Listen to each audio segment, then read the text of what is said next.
चैतन्य प्रभु नित्यानंद श्री अद्वैत गदाधर श्रीवासादि गौर भक्तवृंद। हरे कृष्णा कृष्णा कृष्णा हरे हरे, हरे Ram Ram Ram Hare Hare. Generally deities worship घर पे जो करते हैं उसमें और मंदिर में अधिक अंतर नहीं होता। केवल मुख्य अंतर है, जैसे जरा निवास प्रभु पंकजांगी प्रभु यहाँ पर आए थे तो उन्होंने कहा था कि मुख्य अंतर यही है कि डीटीज जब घर पे उनकी सेवा होती है तो डीटीज फॉलो करती है घर के जो भक्त हैं उनकी टाइम को, उनके स्केड्यूल को। और टेंपल में डिवोटीज फॉलो करते हैं भगवान के स्केड्यूल को। तो ये मेजर डिफरेंस रहता है। और साथ साथ में डीटीज टेंपल में जब वर्शिप होती है तो सारे रिचुअल्स का, सारे सारे जो सिस्टम्स है, सारे जो प्रोसीजर्स है उसको स्ट्रिक्टली फॉलो करने का आदेश हमारे परंपरा से मिला है। लेकिन घर पे जब वर्शिप होती है तो उसमें भक्त खुद ये स्टैंडर्ड अपना तय कर सकते हैं कि उनको कौन से स्टैंडर्ड से घर पे डीटी वर्शिप को करना है। अब कोई कहेगा कि कौन से स्टैंडर्ड सजेस्टेड है, ऐसा सजेशन के रूप में अगर देखोगे तो टेंपल वर्शिप स्टैंडर्ड जो है उसको आइडियोलॉजी माना जाता है, वो आदर्श है। लेकिन ये हर एक भक्त की अपनी क्षमता पर निर्भर करता है कि वो कितने तक वर्शिप को बढ़ाता है। और कोई भी वर्शिप चाहे किसी भी स्टैंडर्ड से की जाती हो, इसका रिकॉर्डिंग था, इसका अर्थ ये नहीं है कि किसी भक्त के घर पे ज़्यादा अच्छा स्टैंडर्ड मेंटेन है और किसी के घर पे कम स्टैंडर्ड मेंटेन हो रहा है तो वो डीटी ज़्यादा कमजोर हो गई और वो डीटी ज़्यादा स्ट्रांग है। ऐसा सब नहीं होता है। ऑफ कोर्स सर्विसेज के कारण डीटीज का रेसिप्रोकेशन बढ़ जाता है, लेकिन भगवान की विग्रह चाहे किसी भी घर में हो, सब एक समान है। इसलिए कुछ समय पहले किसी भक्त ने ऐसा स्टेटमेंट दिया था कि हमारे घर के जो डीटीज है वो डीटीज सारे सारे डीटीज में सबसे श्रेष्ठ है। ठीक है, वो अच्छी बात है, उनके प्रति उनका प्रेम है भक्त डीटीज के प्रति। लेकिन तटस्थ रूप से जनरली हम डीटीज का ऐसा कंपैरिजन नहीं करते। हर एक भक्त का प्रेम अपने घर में जो विग्रह है उनके प्रति स्थिर होता है। सो घर में जो डीटीज होती है वो भी उसी प्रकार से आपके साथ व्यवहार करेंगे जैसे व्यवहार मंदिर में भगवान करते हैं।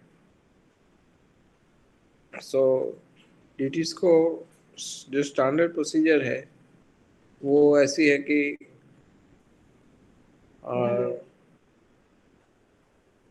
उनको उठाना है first thing, step by one, waking up the deities. सुबह का टाइम से उनको उठाना, फिर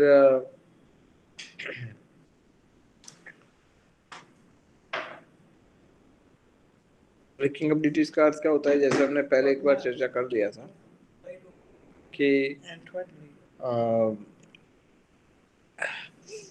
खुद स्नान करना, पूर्व जो भी क्रियाएं है जैसे स्नान करना, तिलक लगाना, मॉर्निंग आवर्स में जब आप करते हो तो उसको क्या बोलते हैं, पूर्वांग जो क्रियाएं है वो सारी करके, शुद्ध आचमन वगैरह सब करके, फिर आध्यात्मिक गुरु को प्रणाम करके बैल बजा करके डीटीज का नाम उच्चारण करना चाहिए। और फिर temple hall, altar hall, temple room, whatever light जो भगवान से जुड़ी हुई लाइट है उसको ऑन करना चाहिए। एंड फिर घंटी बजा करके आध्यात्मिक गुरु के चरण को स्पर्श करके उनको उठने के लिए रिक्वेस्ट करनी चाहिए। अभी आप कोई कहेगा कि हमारे घर में फोटो है, तो फोटो को स्पर्श करके पहले भगवान गुरु के फोटो को स्पर्श किया जाना चाहिए, फिर भगवान के विग्रहों के चरण को स्पर्श करना चाहिए और उनको रिक्वेस्ट करना चाहिए कि आप उठिए और लोगों का कल्याण करने के लिए, लोगों का उद्धार करने के लिए फिर से जागरूक हो जाइए। इसका ट्रांसलेशन है, जो मंत्र उच्चारण होता है, श्लोक उच्चारण होता है, इसका ट्रांसलेशन ऐसा है कि to deliver everybody please wake up. आप विग्रह, गुरु और भगवान दोनों को, तो the idea, entire idea is this only. Deities का मुख्य कार्य है भक्तों का और लोगों का उद्धार करना। This is the only purpose of the deities. So when you wake up deities, अगर आपके पास फिजिकल बेड नहीं होता है, कई बार क्या होता है फोटोज का सेवा होता है, फिजिकल बेड नहीं होता है, तो आप फिर ऐसा मानते हैं कि इज हैविंग बेड, ऐसे मान करके उनका आप उठाते हो। कुछ चीज़ों को मेडिटेट किया जा सकता है, मेडिटेट करते ध्यान से भी मानसिक रूप से किया जा सकता है। कोई भी चीज़ जो आप डीटीज को अर्पण करना चाहते हो और आपके पास सुविधा नहीं है, तो आप मानसिक रूप से वो डीटीज को अर्पण किया जा सकता है और डीटीज उसको उसी तरह से स्वीकार करती है जिस तरह से आप उनको फिजिकली अर्पण कर रहे हो।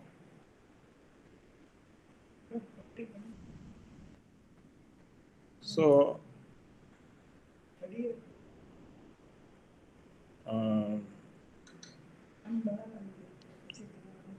फिर डीटीज को आचमन अर्पण करना चाहिए।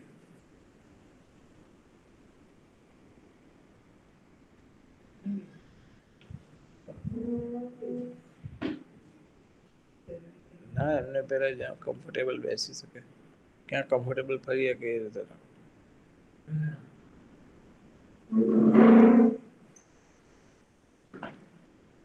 પ્રોપરલી ભરો, લાકડી આપી દે।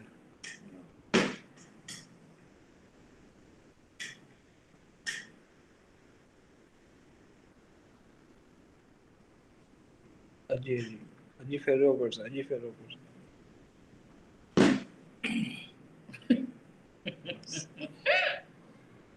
Okay. So waking up the deities का अर्थ, sorry for the disturbance. So waking up the deities का अर्थ होता है जब भगवान को जब आप उठाते हैं तो आइडियली सबसे पहले जो भोग लगता है वो स्वीट होता है, ऐसा सजेशन दिया गया है।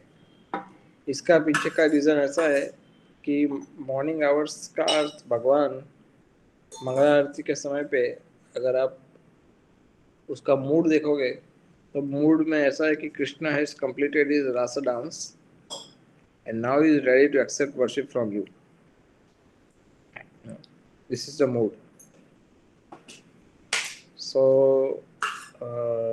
एज पर और आचार्यस जो ऑफर होता है डीटीज को वो होता है sweet rice, ideally sweet rice, but it can have multiple sweets, not only sweet rice. So मंगला भोग जो बोलते हैं उसको स्वीट इसलिए ऑफर किया जाता है कि because Krishna has completed his rasa dance and he is asking for, looking for sweets. So that is what even the gopis are also offering in Vrindavan. So this is a standard procedure. And उसमें भी संसार दावा गाया जाता है because that is the time when spiritual master is assisting the Lord. I mean, actually, you are assisting your spiritual master, and he is assisting his spiritual master to worship the deity. So now, bhoga offering, संक्षेप में भगवान के लिए एक अलग से generally बर्तन रखा जाता है कि जिसमें केवल भगवान को ही भोग लगता है, वो चाहे किसी भी चीज का हो सकता हो। भक्त का अपना अपना जो क्षमता होता है उस हिसाब से प्रयास करना चाहिए कि उत्तम वस्तु भगवान को अर्पण की जाए। तो अगर आपके पास जो भी सुविधा है, ऐसी कोई ऐसा बर्तन रखना चाहिए कि जो बर्तन केवल भगवान के उपयोग में ही उसका उपयोग होता है। हम उसमें ऐसे नहीं खा रहे हो, ऐसा प्लेट रखना चाहिए। फिर भोग को प्रॉपरली प्रिपेयर करके उसको और उसके अंदर सजा करके whatever the standard procedure, generally whatever you do in a better way, जो प्रेजेंटेबल होना चाहिए। तो ये ऑल्टर के डायरेक्टली ऑल्टर के सामने रखा जा सकता है प्लेट को, या फिर ऑल्टर भोग लगाने के लिए अगर आपने कुछ अलग से कुछ बनाया है तो उनके सामने रखकर। Curtain is important.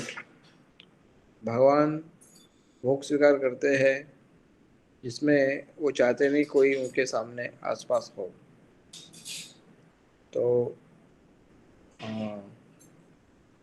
भोग लगाने का जो प्रार्थना है वो करने के बाद कर्टन मंदिरों में पुजारी ऑल्टर खाली करते हैं, और घर पे जो डिटीज वर्शिप करते हैं वो कर्टन बंद करके प्रार्थना करके फिर उस समय तक रखते हैं। नाउ भोग को ऑफर करने से पहले उसके ऊपर पानी थोड़ा छिड़कना चाहिए, जिससे वो भोगा क्लीन होता है, स्वच्छ होता है, शुद्ध होता है। उसके ऊपर तुलसी पत्र रखा जाता है, और मुद्राएं की जा सकती है अगर भक्त लोग मुद्रा करना चाहे तो, जिसमें चक्र मुद्रा, धेनु मुद्रा और चक्र मुद्रा, धेनु मुद्रा, तो ये दो मुद्रा की जा सकती है। चक्र मुद्रा, मत्स्य मुद्रा और धेनु मुद्रा, ये 3 मुद्राएं आप शुद्धिकरण के लिए किया। इसमें कुछ है नहीं, बहुत आसान है, तीनों मुद्राएं। मत्स्य मुद्रा का अर्थ होता है या तो एक हाथ के ऊपर दूसरा हाथ करके मत्स्य का शेप करना। चक्र मुद्रा का अर्थ होता है 5 उंगलियों को, 10 उंगलियों को खोल करके, या दिस इज मत्स्य मुद्रा। चक्र मुद्रा का अर्थ होता है आपको पूरा हाथ खोल करके इसको आपको चक्कर की तरह घुमाना है, एक के ऊपर एक, या like you have to press, you can वो ऐसे ऊपर। चक्र इज ऑन अ चक्र, प्लेट को कवर करे इस तरह से हाथ रखना है प्लेट के ऊपर। एंड धेनु मुद्रा, तो धेनु मुद्रा में भी सम टाइम आपको दिखाएंगे मुद्रा कैसे करना। धेनु मुद्रा इज ऑल्सो वेरी इजी। ये 3 मुद्रा मुख्य रूप से शुद्धिकरण के लिए की जाती है। फिर भगवान को जब भोग लगता है तो पहले उनको पुष्प अर्पण किया जाता है। अगर आपके पास पुष्प की सुविधा है तो पहले उनको पुष्प, मेंटली आप सोच सकते हैं कि आप क्या प्रोसीजर है। पुष्प, उनका आवाहन में आप आइए, आसन बैठने के लिए, आचमन, उनका आचमन करना है, और फिर आप उनको नैवेद्य अर्पण करोगे। ये स्टैंडर्ड ब्राह्मण इनिशिएशन का भी यही ये प्रोसीजर है। सबके इसी तरह के मंत्र है, इदम पुष्पम, इदम आसनम, इदम आचमनियम,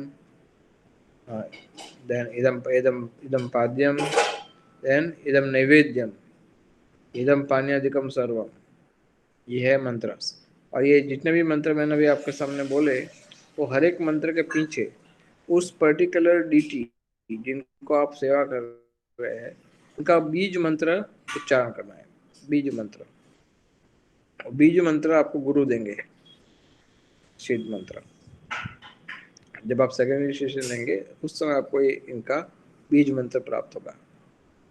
तो फिर वो मंत्र के उच्चारण के साथ उस डिशेज को हर एक वस्तु नैवेद्य के रूप में ऑफर की जाती है।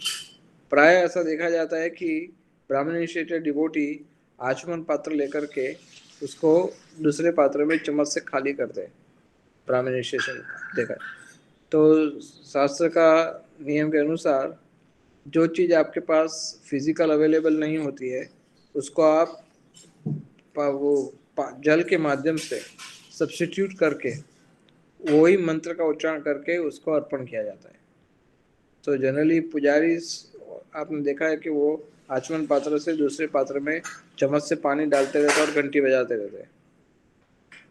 तो वो मंत्र का उच्चारण होता है और साथ साथ में एक एक आर्टिकल ऑफर हो रहा है, एक एक जो स्टेप से ऑफर हो रहा है। तो इदम नैवेद्यम, इदम पानीयनिकम सर्वम, तो ये सब अर्पण करने के पश्चात फिर गुरु की परमिशन लेकर के 3 बार मंत्र बोलना है। पहला मंत्र होता है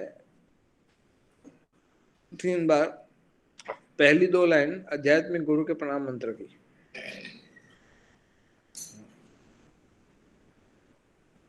और may B you can chant the entire Guru's Pranam mantra.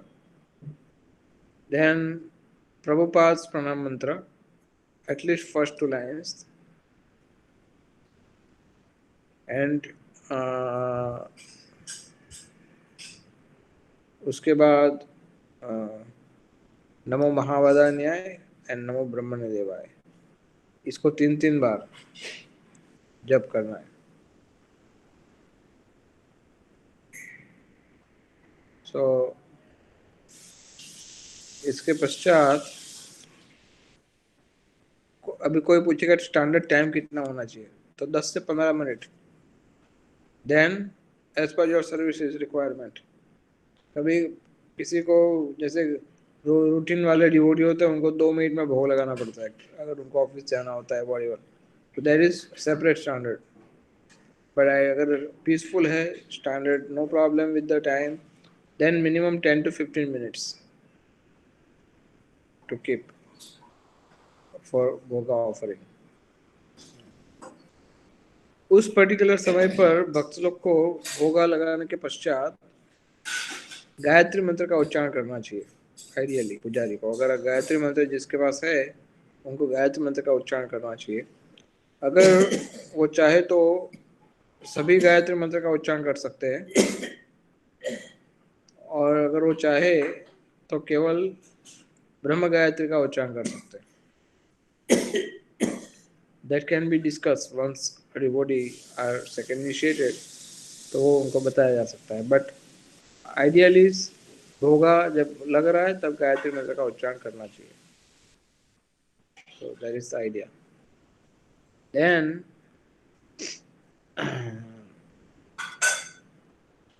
अगर आपको गायत्री मंत्र अगर आपके पास गायत्री मंत्र का दीक्षा नहीं है तो आपको हरे कृष्ण मंत्र का उच्चारण करना चाहिए। अगर हरे कृष्ण मंत्र का उच्चारण कर सकते हो तो वेरी नाइस। देन अगर आप चाहो तो कीर्तन गा सकते हो, भोग आरती गा सकते हो, या कोई सॉन्ग गा सकते हो, whatever you want, you can do that. तो ये होता है भोगा ऑफरिंग। उसके बाद फिर से आप आते हो ऑल्टर के पास, भगवान के पास, बेल रिंग करते हो या 3 बार ताली बजा करके आप you are asking for the attention. फिर मूड जो है, मूड ये है कि आप पूरा जो भोग लगा है उसको आप ले रहे हो। तो इसका मंत्र इस तरह से है, मंत्र मैं केवल संक्षेप बता रहा हूँ कि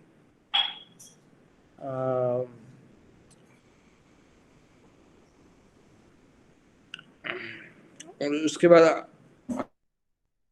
हस्तमोक्ष प्रक्षालनम है, इदम हस्तमोक्ष प्रक्षालनम, जिसमें हाथ और मुख धोना, फिर उनका पाद्यम पांव धोना, और आसनम फिर से अपने आसन पर बैठना, और तत्पश्चात होता है तांबुलम, तांबुल, वो भी मानसिक रूप से अर्पण किया जाता है तांबुलम।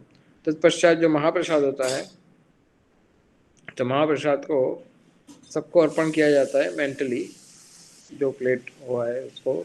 सबसे पहले होता है आध्यात्मिक गुरु, इसको संस्थापकाचार्य। ये मंत्र है इदम महाप्रसादम, इदम महाप्रसादम बोल बोल करके हर एक पीछे नाम चेंज कर दे, इसको संस्थापकाचार्य, और आपके दीक्षा गुरु, फिर सभी वैष्णव, सभी वैष्णवी, सारे ब्रजवासी, इस तरह से महाप्रसादम अर्पण किया जाता है सबको। ये ब्राह्मणी शिष्यन का प्रोसीजर है, इसलिए मैं इसको ज़्यादा डिटेल नहीं कर रहा हूँ। बट घर पे मेंटली आप प्रार्थना ऐसा करते हैं कि जो भी भोग लगा इसका महाप्रसाद सारे ब्रजवासी गोपी, सारे आचार्यगण, ये सबके पास होते हुए ये महाप्रसादम आपके गुरु, आध्यात्मिक गुरु के पास आए और आध्यात्मिक गुरु वो महाप्रसाद एक्सेप्ट करके आपको ये महाप्रसाद वापस दे। ध्यान रहे, जब आप भोग लगा रहे हो उस समय आपका ऑफर किया हुआ प्रसाद अगर आपके आध्यात्मिक गुरु खाने वाले हैं फिजिकली, या उनके कोई गुरु भाई फिजिकली खाने वाले हो, तो उस समय आप गुरु का महाप्रसाद के लिए प्रार्थना नहीं करेंगे। या फिर प्रभुपाद को ऑफर करने वाले हो तो उस समय आप भक्ति सिद्धांत सरस्वती तक ही प्रार्थना करेंगे। ये चीज़ भक्तों को ध्यान रखना चाहिए, क्योंकि एक बार ऑफर हुआ चीज़ गुरु को नहीं देना चाहिए वापस। तो गुरु के लिए अलग से इस तरह से प्रॉपर ऑफरिंग होना है। Offering is not mechanical. ये ऑफरिंग जो आप कर रहे हैं, प्रार्थना कर रहे हैं, एक्चुअली दे आर एक्सेप्टिंग। आप जब प्रार्थना कर रहे हो तो दे आर एक्सेप्टिंग इट, ये स्वीकार कर रहे हैं वो, और फिर वो आपको महाप्रसाद भी दे रहे हैं। When they are giving their महाप्रसाद मीन्स उन लोगों ने इसको ग्रहण कर लिया, अब वो आपको दे रहे हैं। नाउ दे डोंट वांट, अब उनको नहीं चाहिए वो वापस। So we have to keep this in mind, and it is same procedure. समझ लो कि आप आपका आध्यात्मिक गुरु को सर्व कर रहे हो, it is same procedure, same thing. जब वो फिजिकली नहीं होते तो डिटीज के रूप में, फोटो के रूप में होते। अगर फोटोज के रूप में नहीं है तो सामने बैठे हैं तो उनको फिजिकली दे रहे हो आप। और जैसे आप आध्यात्मिक गुरु को फिजिकली दे रहे हो वैसे भगवान फिजिकली खा रहे हैं। It's nothing new, deities accept कर रहे हैं। केवल फर्क इतना है कि वो खाते तो प्लेट वैसे का वैसा वापस मिलता है आपको, और पूरा खा नहीं जाते। एक्चुअली पूरा खा जाते लेकिन वापस जैसा वैसा कर देते हैं। That is what Prabhupada said. That he accepts everything and then out of mercy he brings everything back so that you can eat. So this is a bhoga offering. अब भक्त लोग हो सकता है कि ये ऑफरिंग के टाइम को सेट कर सकते हैं अपने हिसाब से, एक बार ऑफरिंग, दो बार ऑफरिंग, तीन बार offering. So now before we proceed further, is there any question for bhoga offering? Yes. Yes. Hare Krishna.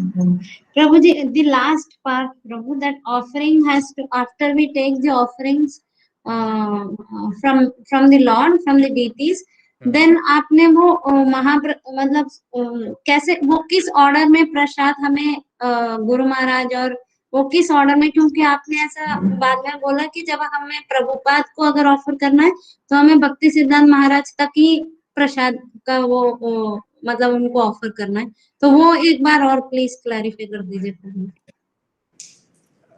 बहुत कम ऐसे केसेस होते हैं जिसमें भोगा ऑफरिंग के समय पे आपका, जब जैसे फेस्टिवल होता है, प्रभुपाद का अपीयरेंस, डिसअपीयरेंस होता है, उस समय प्रभुपाद को अलग से भोग लगाते हैं। तो उस समय हमें भक्ति सरस्वती तक ही इसको प्रार्थना करना है। कभी कभी आप आध्यात्मिक गुरु को फिजिकल रूप से भोग लगाते हैं, आध्यात्मिक गुरु को, या उनको आप प्रसाद देते हैं। तो जब आप उनको प्रसाद देते हैं उस समय ये आपके लिए अवसर होता है कि आप आध्यात्मिक गुरु को प्रभुपाद तक प्रार्थना करोगे, फिर आप उनको खिलाने का सेवा आप फिजिकली करोगे। So you are praying for that. So उसका सिस्टम, मंत्र ऐसा ही है कि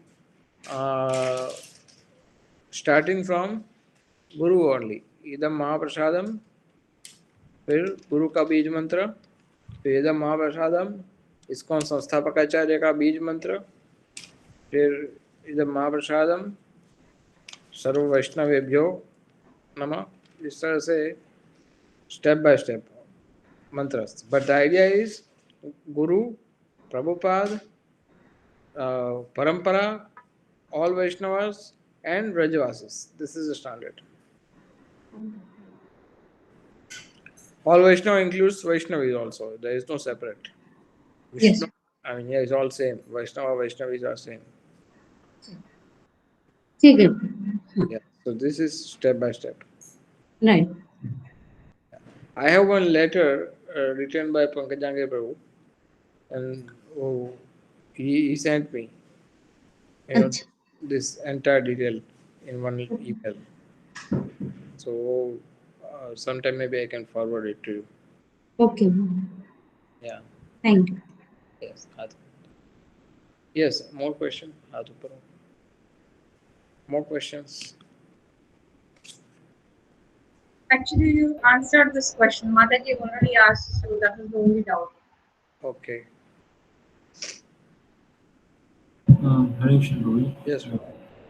Just क्वेश्चन कि कई बार मंदिर में ऐसा होता है कि कई बार दर्शन के लिए जाते हैं, पर अभी हम ऑल्टर में जो कर्टन से वो क्लोज होते हैं और मे बी डीटीज को ऑफरिंग लगाया जाता है, तो नॉर्मली उस time just want to confirm कि उस टाइम फिर क्या है कि yes we wait for taking deities दर्शन और टू पे और ओबेसेंसेस. जस्ट आइडियल ऐसा है, आदर्श ऐसा है कि हमें वेट करना चाहिए. डीटीज जब तक भोग एक्सेप्ट कर रहे हैं तब तक उनको डिस्टर्ब नहीं करना चाहिए. बट कभी कभी ऐसा देखा जाता है कि स्पिरिचुअल मास्टर या कुछ सीनियर पर्सनालिटीज होते हैं, वो प्रीचिंग, ये सारी चीज़ का मूल भाव है प्रचार. सारे नियमों का जो मूल भाव है प्रचार, तो they are beyond the rules. So वो अगर कभी कभी प्रचार के हेतु से या तो अगर भोग लगाते समय भगवान को प्रणाम कर रहे हैं तो that's not a problem. Spiritual master has exception. लेकिन हमें स्टैंडर्ड फॉलो करके जब भोग लग रहा हो तो दो चीज़ नहीं होती है, ऐसा नियम है. जब भोग लग रहा हो तो परिक्रमा नहीं होती है, और जब भोग लग रहा हो तो प्रणाम नहीं होता है. तो ये चीज़ केवल भगवान के लिए नहीं, ये चीज़ सबके लिए होता है. जैसे गुरु महाराज जब भोजन ले रहे हो तो उस समय उनकी परिक्रमा नहीं करनी चाहिए, और जब गुरु महाराज भोजन ले रहे हो तो उस समय उनको प्रणाम नहीं करना चाहिए. कई बार डिवोटीज ऐसा करते कि वो भोग ले रहे हो, भोजन ले रहे हो, उस समय कोई आता है गुरु के सामने और गुरु को फिर वो प्रणाम करते हैं, तो वो शास्त्र के दृष्टिकोण से वो ठीक नहीं है. ठीक है, ऐसा कोई मायने, इतनी छोटी चीज़ों को कोई ध्यान देता नहीं है, लेकिन शास्त्र के दृष्टिकोण से वो नियम के अनुसार नहीं है. उसी तरह से किसी भी वैष्णव को भी, कोई भी डिवोटी जब प्रसाद पा रहे हैं उस समय उनको कभी वैष्णव प्रणाम नहीं करना चाहिए. अभी कोई कहेगा कि ऐसा कैसे हो सकता है, कोई सीनियर डिवोटी है तो क्योंकि ये नियम इसलिए है क्योंकि वो आपके रिसिप्रोकेट नहीं कर पाता है आपके साथ, क्योंकि वो प्रसाद पा रहे हैं ना. तो अगर आप प्रणाम करोगे तो वो रिसिप्रोकेट नहीं कर पाएंगे. So therefore it is not a very good idea कि अगर आप कोई प्रसाद ले रहे हैं तो उनको, if you want to treat him, अगर रिस्पेक्ट देना है तो आप उनको प्रणाम किए बिना नॉर्मली आप उनको रिस्पेक्ट कीजिए, और फिर आपको प्रतीक्षा करनी पड़ेगी. जब वो प्रसाद ले लेंगे तब आप उनका प्रणाम करो, आशीर्वाद लो, जो लेना है सब. लेकिन this is the standard procedure. एक डाउट है. यस. जब भी ये अपीयरेंस डे या डिसअपीयरेंस डे होता है तो हम लोगों के लिए लाइक वी फॉलो कि भाई 12 बजे तक फास्टिंग करना है. ठीक है, तो उस टाइम में मंदिर में ऑफरिंग जो करना है, मतलब मंदिर में तो वो करना है. भगवान के लिए तो ये फास्टिंग वगैरह तो एप्लीकेबल है नहीं, तो हम अपने टाइम पर हम ऑफर कर सकते हैं ना. यस, डीजीज को कोई फास्टिंग नहीं होता है, लेकिन जैसे समझ लो फेस्टिवल्स में जब भी हम सनसेट तक फास्ट भी करते तो बट हम तो मेंटेन इस टाइम, आपको डीटीज के टाइम के अनुसार उनको जो रूटीन उनका है वो रूटीन को फॉलो करेंगे. वो they will not fast, rather उनके ऑफरिंग में एडिशन होगा कि अभिषेक के बाद स्पेशल भोगा लगेगा. That is addition. और फॉर एग्जाम्पल भक्तिसिद्धांत सरस्वती ठाकुर का अपीयरेंस डे है, उस टाइम में हम उनको तो ऑफर कर सकते हैं, बाकी पापा जी को उस टाइम में करना होता है कि नहीं करना होता है? नहीं, you have to understand this way कि अगर समझ लो कि भक्तिसिद्धांत सरस्वती महाराज का अपीयरेंस है, तो आपका फर्स्ट जो ऑफरिंग होगा, अगर आप सेपरेटली ऑफर कर रहे हैं तो, अगर सेपरेटली नहीं कर रहे then no problem.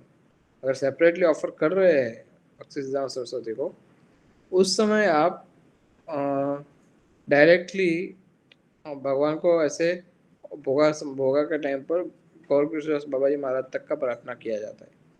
But there is another way of doing it, कि कई बार ऐसा देखा गया है कि आपने देखा होगा कि डायरेक्ट भोगा ही ऑफर होता है प्रभुपाद को और भक्तिसिद्धांत सरस्वती महाराज को। कई बार आपने ऐसा भी देखा होगा, डायरेक्ट भोगा ऑफर होता है, क्योंकि उसमें डीटीज को पहले ऑफर करने के बाद नहीं आता है, पैरेलल भोगा लगता है, यहाँ पर भी लगता है उधर पे भी लगता है पैरेलल। सो ऐसे केस में व्हाट एक्चुअली हैपन व्हेन आप प्रभुपाद के सामने भोगा लागते हो, तो आपको तुलसी पत्र रखना पड़ता है उस समय भी, प्रभुपाद के सामने भी। मैनी पीपल आस्क के प्रभुपाद को थोड़ी तुलसी पत्र लगता है, भगवान को लगता है, बट नो, तुलसी पत्र प्रभुपाद को भोगा लगाने के टाइम पर भी रखना पड़ता है, because Prabhupada will have to offer himself to Krishna. So if you offer Prabhupada, Prabhupada will have to offer himself to Bhaktisiddhanta Saraswati and Krishna, and then he will eat. He will not eat without offering. तो इस तरह से best ऐसा ही होता है कि let it first offer to Krishna and then you bring it to Prabhupada. It is less, disturbing to, him. It's not disturbing, it's less services. Just a minute.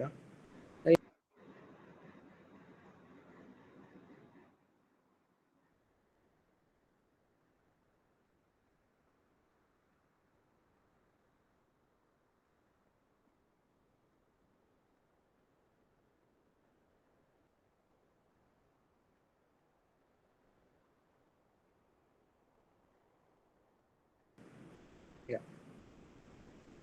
So,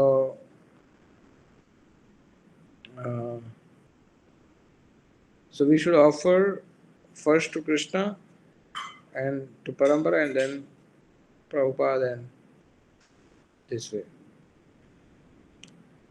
More questions? हाँ प्रभु जी ये जो आपने सबसे पहले after waking up the deities बताया, फिर उसके बाद आपने ये बताया कि उसके बाद हमें डीटीज को आचमन ऑफर करना चाहिए। प्रभु जी आचमन का क्या मतलब, एक्चुअली क्या मतलब, जैसे हम आचमन से अपने हाथ धोते हैं वैसे भगवान अपने हाथ धोते हैं? ओके, ठीक है प्रभु जी। पर हम कहाँ पे देंगे उनको? अब डीटीज के कैसे दे सकते हैं उनको, कि खाली पात्र में डालना है? एक भरे हुए पात्र में से खाली पात्र में रखना, पात्र में डालना। ओके हाँ। Yes. More questions? Or we go further in this? Just a clarification question. Yes. In addition with what Mr. Mathi ने पूछा था, जैसे अपीयरेंस डे और इंडिपेंडेंस डे ऑफ आचार्य श्री प्रभुपाद का अपीयरेंस डे होता है या डिसेंबल डे होता है, जैसे नॉर्मली मंदिर में टेम्पल्स में देखा जाता है कि प्रभुपाद जी को भी 56 भोग लगता है और जो अल्टीमेट डीटीज है उनको भी पैरेलली भोग लगता है ऑफरिंग। तो अंडरस्टैंडिंग ऐसी होनी चाहिए कि Srila Prabhupada is offering on our behalf to the deities, or we are offering to Srila Prabhupada and Srila Prabhupada is offering to the deities? Yes, so जब प्रभुपाद को पैरेलल भोगा लगता है तो प्रभुपाद will offer, आप जो भी लाओगे भोगा प्रभुपाद को दोगे तो Prabhupada will offer it to Bhaktisiddhanta Saraswati and deities, and then he will accept, वो प्रसाद पाएंगे और फिर वो महाप्रसाद आपको वापस देंगे। So that's fine. Okay. And just another question कि कई बार जैसे संडेज है या फेस्टिवल्स है तब आधे कर्टन करके डीटीज को ऑफरिंग किया जाता है, ताकि क्या है कि जो दर्शनार्थी से या फिर गेस्ट है वो भगवान के आर्चबिलियर को दर्शन कर सके। तो उस टाइम भी हमें ये प्रोटोकॉल फॉलो करना चाहिए कि दंडवत नहीं करना है डीटीज के सामने? यस, इसमें आपके सामने दोनों ऑप्शन खुले होते हैं, क्योंकि जो उत्सव विग्रह होते हैं वो सर्विसेज भोगा स्वीकार कर रहे हैं, लेकिन जो दर्शन विग्रह है, जो सर्विस विग्रह है वो एक्सेप्ट कर रहे हैं, लेकिन दर्शन विग्रह है वो आपके प्रणाम को स्वीकार करने को तैयार है। तो इसलिए you have both the choice. पर आइडियली ऐसा मैं सजेस्ट करता हूँ कि लोग जनरली ऐसा देखते हैं कि आप क्या करते हो, what is your behaviour. So ideally we should try to teach by example that we don't offer pranam and parikrama while bhoga is going on.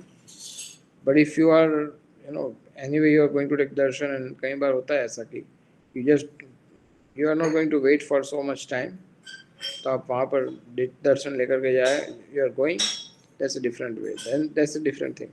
So both the ways are okay, but ideally you should understand that हमें ये समझना पड़ेगा कि जब छोटे विग्रह को भोग लग रहा है तो प्रैक्टिकली भगवान भोग स्वीकार कर रहे हैं। That is what our mindset is. It's all about feeling the deity's presence. जैसे वृंदावन में 1 घंटा भोग लगता है, 11 बजे बंद होता है, 12 बजे तक बंद रहता है टेम्पल, और रूटीन डेज में तो दरवाज़ा भी बंद कर देते हैं, दर्शन भी बंद हो जाता है 11 से 12, 1 घंटे तक। और फेस्टिवल डेज या संडेज को वो लोग कर्टन डालते हैं दोपहर को। सो ऑफ कोर्स वृंदावन का ये पर्टिकुलर यही एक टेम्पल है जिसका थोड़ा स्टैंडर्ड यहाँ पर अलग में प्रॉपर के परमिशन से किया है। But the idea is the bhoga is going on, no pranam, no parikrama. Okay, thank you. Hare Krishna प्रभु जी, एक और था, सपोज करो किसी वजह से याद नहीं रहा आचार्य का अपीयरेंस डे या डिसअपीयरेंस डे, और हमने फास्टिंग भी नहीं रखा, मतलब नून तक फास्टिंग नहीं रखा एंड ऑफर कर दिया, प्रसाद पा लिया, तो क्या इसमें अपराध हो जाता है? वेल, अपराध का तो ऐसा है कि गुरु एंड आचार्य ये सब बहुत दयालु है, तो इसलिए अगर आप किसी भक्त ने अगर फास्टिंग नहीं रखा किसी कारण से, वो जानबूझ के तो नहीं किया, लेकिन किसी कारण से वो भूल गए या वो केयरलेस थे, तो उन्हें ध्यान रखना चाहिए था। या पता ही नहीं चला हो by somehow, many reasons can be, कभी हमको पता नहीं, या भूल गए, या केयर नहीं, ध्यान नहीं रखा, या whatever reason it is. So उस केस में they should ask for forgiveness, and अगर उनको अभी पता पड़ा है तो उनको अभी they should start fasting now, and if they could not maintain, then ask for forgiveness. But generally ऐसा प्रयास करना चाहिए कि हमें रेगुलरली कैलेंडर को देखना चाहिए ताकि हम फास्टिंग को मिस ना करें। कई बार हुआ है पास्ट में भी ऐसा कि बड़े बड़े फेस्टिवल भी मिस हो गए हो, अगर कैलेंडर में नहीं देखा। टेम्पल के द्वारा भी हो सकता है ऐसा, if temple management is not strict on it. तो but we have to be careful. Temple में तो बहुत ज़्यादा ध्यान रखना चाहिए, घर पे भी ध्यान रखना चाहिए कि हमें आचार्य का और डिसअपीयरेंस का फॉलो स्ट्रिक्टली करना चाहिए। एक्चुअली बेस्ट थिंग इज कि फास्टिंग वाले तो बहुत कम होते हैं, 3, 4, 5 ऐसे कुछ होते हैं आचार्यों के, लेकिन डिसअपीयरेंस और अपीयरेंसेस तो बहुत आते हैं पूरे साल में। तो बेस्ट सिस्टम पॉलिसी ऐसा बनाना चाहिए भक्तों को घर पे भी, और कि जिनका डिसअपीयरेंस अपीयरेंस जो भी हो, उनके विषय में कुछ ना कुछ सुनना या पढ़ना चाहिए।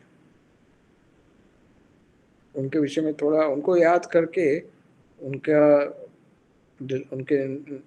स्तुति प्रार्थना या उनकी कथा या कुछ भी श्रवण करने, तो that is the way we should celebrate. तो ऐसा अगर आपका पॉलिसी रहेगा तो आइडियली आप जनरली मिस करेंगे ही नहीं कोई भी फास्टिंग, कोई festival, you don't, because you are very focus कि आज इनका है कल उनका है, तो सबका यू गेट अपॉर्चुनिटी। आपको रेगुलरली आचार्यों का कथाएं और उनकी लीलाएं सुनने को अवसर प्राप्त होता है, सो यू गेट अपॉर्चुनिटी। आज श्री अभिराम ठाकुर जी का disappearance day. So Abhiram Thakur is very exalted personality. So we should try to remember them. So इसलिए भक्तों को प्रयास करना चाहिए कि थोड़ा बहुत जो भी संभव हो उनके विषय में सुने या पढ़े। Both on disappearance as well as appearance. Sorry, Both during appearance day हो या disappearance day हो, these are all same. That's the same thing for us.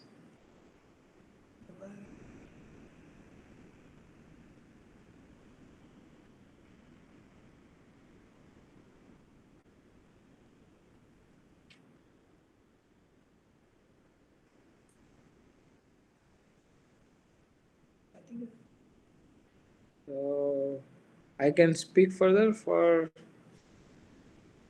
maybe 1 or 2 points we can. कोई क्वेश्चन है तो अलग बात है, otherwise I just take 1 or 2 points.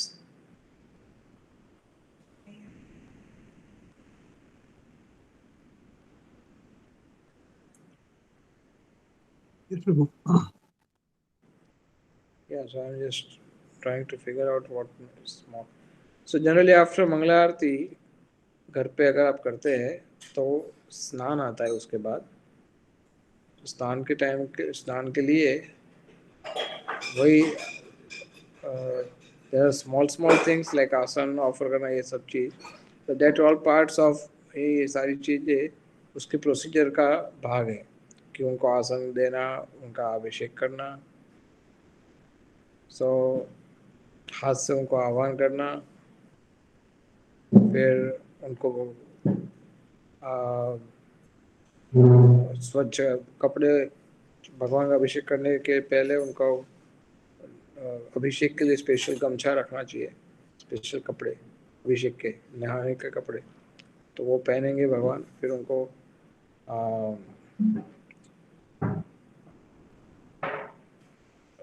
अभिषेक अर्पण करना चाहिए।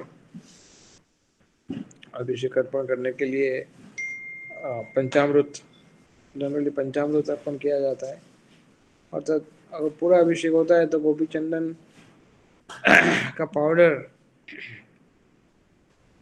और लिटिल लेमन जूस, जिसमें बॉडी को मसाज होता है, आँख में नहीं दिया जाता, आँख से थोड़ा एसिडिक होता है इसलिए।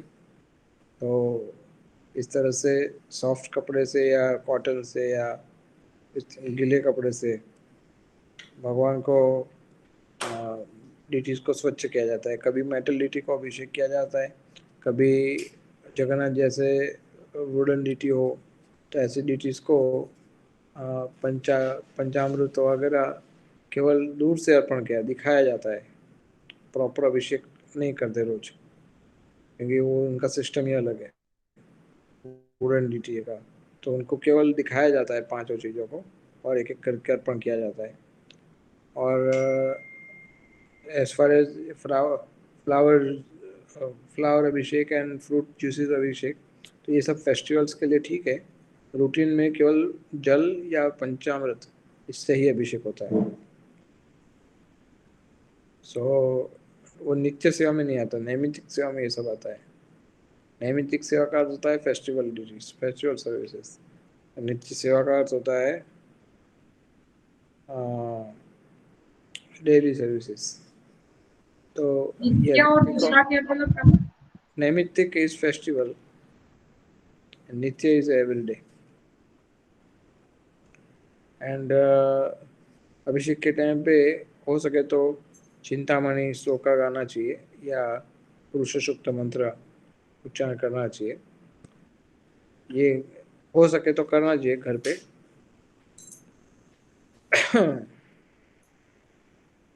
शंख का जल अभिषेक के लिए जो शंख होता है उसका उपयोग करना चाहिए, और कम से कम प्रयास करना चाहिए 3 बार शंख को भर के जल अर्पण करना, 3 बार मिनिमम। उनको ड्राई कपड़े से उनको स्वच्छ करना और ड्रेस करना, गार्लैंडिंग, ऑर्नामेंट्स ये अर्पण करना, तुलसी पत्ता चंदन के साथ मिक्स करके उनको अर्पण करना। हमने अभी वो सब नहीं बताया जिसमें ऑयल मसाज और वो सब जो होता है, वो घर के डिटीज के लिए ये सब बताया नहीं जाता। जनरली टेम्पल डिटीज में ऑयल मसाज करना पड़ता है और सब द एंटायर प्रोसेस, सारी आइटम ऑफर करनी पड़ती है। फिर again you have to offer भोगा वंस दे आर रेडी, जिसमें आप फ्रूट्स या फिर पानी के साथ स्वीट्स इसको अर्पण कर सकते हो। और भोग लग जाने के बाद आपकी सेवा से you did made any mistake, commit कोई वर्शिप में ऑफेंस नहीं हुआ, इसके लिए आपको उनको प्रार्थना करते हो। तत्पश्चात आप सारी चीज़ों को वहाँ से क्लीन करते हो। ये ध्यान रखना चाहिए भोग लगने के बाद कोई भी यूज्ड आइटम जो भगवान को ऑफर हो चुकी है वो अनऑफर आइटम के साथ मिक्स नहीं होनी चाहिए, और ऑफर आइटम होने के बाद वो स्थान भगवान के सामने से क्लीन कर दिया जाता है। जैसे आप प्रसाद पाते हो तो प्रसाद पाने के बाद आपके जूठा आपके सामने पड़ा है तो आपको अच्छा नहीं लगता है, तो उस तरह से भगवान एक बार कोई भी चीज़ स्वीकार करते हैं तो फिर वो चीज़ वहाँ से हट जानी चाहिए। फिर now he doesn't want it again, वो आपके लिए है, आप रखो अपने पास ऐसे। सो इस तरह से भोगा ऑफर हो गए, तत्पश्चात आरती होता है, दर्शन होता है, and then deity greetings, then the routine schedule.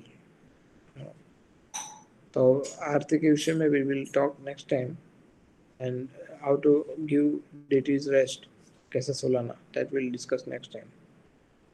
So और कोई question in this?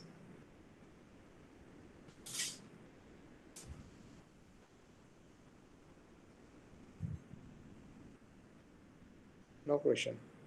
Prabhu sorry प्रभु जी ये जो चिंतामणि श्लोक आपने बताया, पुरुष सूक्त तो सुना, मतलब वो नाम भी सुना है, ब्रह्मा जी, ब्रह्मा वो सब देवता भी जाके ऑफर करते हैं भगवान को, पर चिंतामणि श्लोक का कौन सा है प्रभु जी? Purusha Sukta, I think it is that Sahasra Shirsha, it begins like that.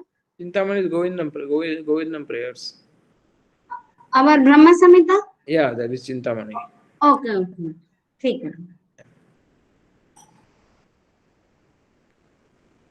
प्रभु जी। पुरुष सूक्ता can be recited by anybody or only Brahmin Dikshit?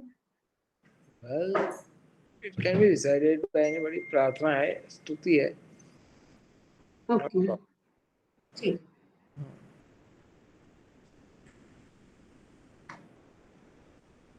More question?